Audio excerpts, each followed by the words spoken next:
pancake theory, according to which the fires, while not melting the steel, heated it up sufficiently to cause the floors weakened by the airplane strikes to break loose from the steel columns, and this started a chain reaction. So you would expect then from that theory, which is the official theory, to see a whole stack of floors piled up on top of each other and then a spindle of core columns standing too. The core of each of the twin towers consisted of 47 massive steel columns. If the floors had broken loose from them, these columns would have still been sticking up into the air 1,000 feet. The plane did not cut all those core columns. We designed the buildings to take the impact of the Boeing 707 hitting the building at any location. The building probably could sustain multiple impacts of jetliners. That the plane flew straight into the building. Through him, right. Yeah. So you're saying that the building was actually designed to cope with a hole like that and still survive? Yeah, it was.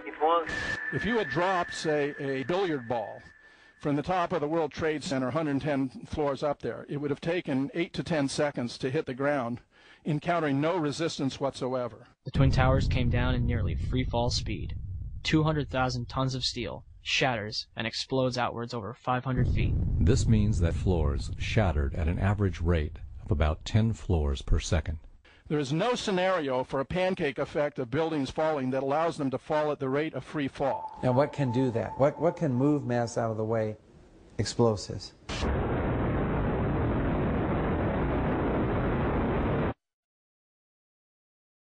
"47 huge steel columns going up the core. They're interconnected. How do you get them to fail simultaneously so the core disappears? It looks like those core columns were cut. The way we do this is by cutting the beam at an angle.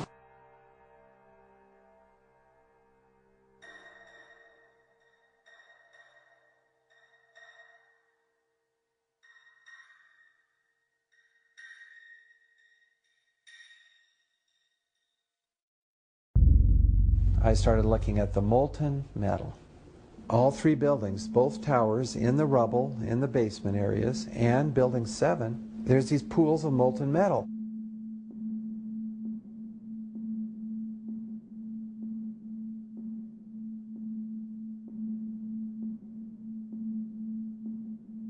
You'd get down below and you'd see molten steel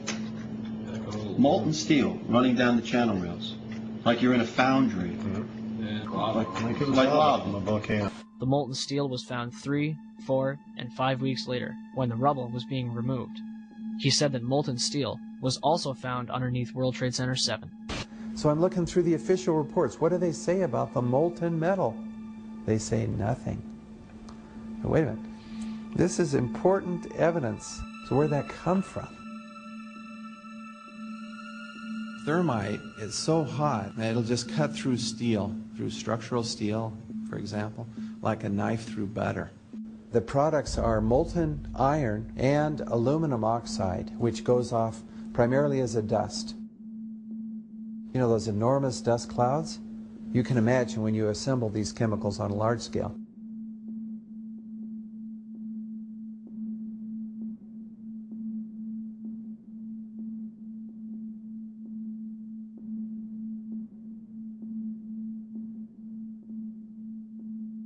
Molten metal pools under both towers after they collapsed, and Building 7. Now, Building 7 wasn't even hit by a jet. Part of the problem is that most people simply don't know much about Building 7 due to the extraordinary secrecy surrounding this collapse. And this was a 47-story skyscraper. This building fell at 5:25. It was not hit by a plane.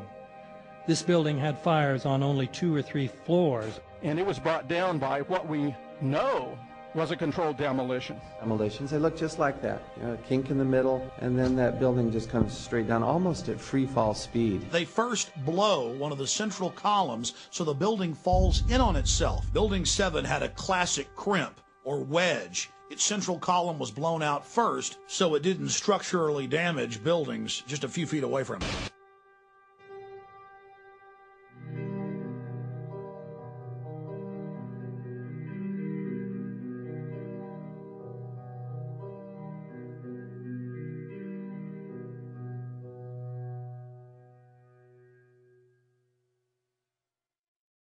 Our office was on the B1 level. As I was talking to a supervisor at 8:46, and all of a sudden we hear, boom! An explosion so hard that pushed us upwards. And it came from the basement between the B2 level and the B3 level. And when I went to verbalize, we hear, boom! The impact of the plane on the top. As I'm walking by the main freight corridor building in the corridor, that's when I got blown. I mean, the impact of the explosion threw me to the floor, and that's when everything started happening. All of a sudden, a big impact happened again, and all the ceiling tile was falling down, the light fixtures were falling. You know, you got to go clear across the whole from 1 to 2 World Trade Center, and then all of a sudden it happened all over again. Something else hit us to the floor. Right in the basement, you felt it. Walls were caving in, everything that was going on. I mean, I know people that got killed in the basement. I know people that got broken legs in the basement. People that got reconstructive surgery because the walls hit them in the face.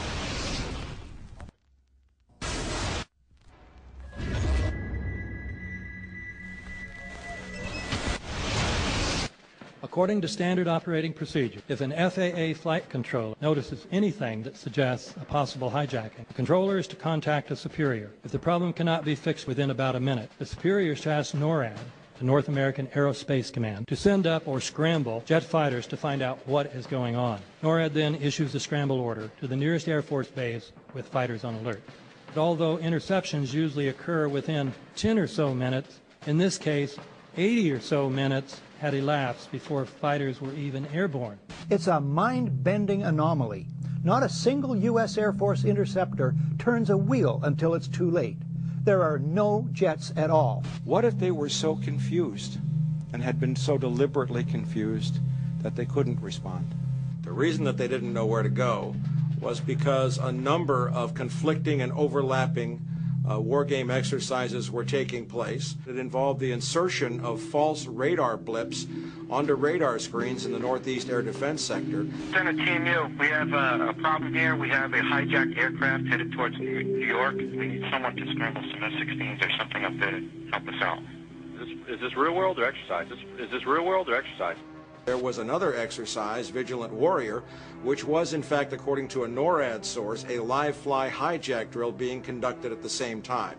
With only 8 available fighter aircraft, and they have to be dispatched in pairs, they were dealing with as many as 22 possible hijacks on the day of 9/11, and they couldn't separate the war game exercises from the actual hijacks.